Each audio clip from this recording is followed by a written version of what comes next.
Shikamoo. Marahaba mwanangu, naendeleaje? Mimi niko sawa. Na wewe? Mimi nimeamka vizuri lakini sina furaha Davis. Nataka uongee na wenzako. Mimi nafikiri nahitaji kuondoka ndani ya nyumba.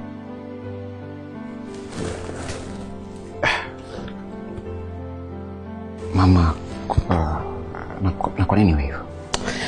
Sijui ni kwa nini, lakini najiona kama ni mzigo kwa sababu wamlee mwanangu, wanilee na mimi, alafu hii familia ni kubwa sana.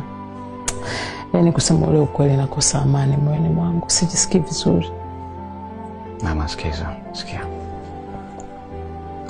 Utakiwi kukosa amani kabisa kwa sababu sisi watoto wako tupo. Paswi kukosa amani. Davis mwanangu, huo ndio ukweli ulivyo. Zungumza na mwenzako, muone mnafanyaje. Wewe nenda kazini na uwe na siku njema.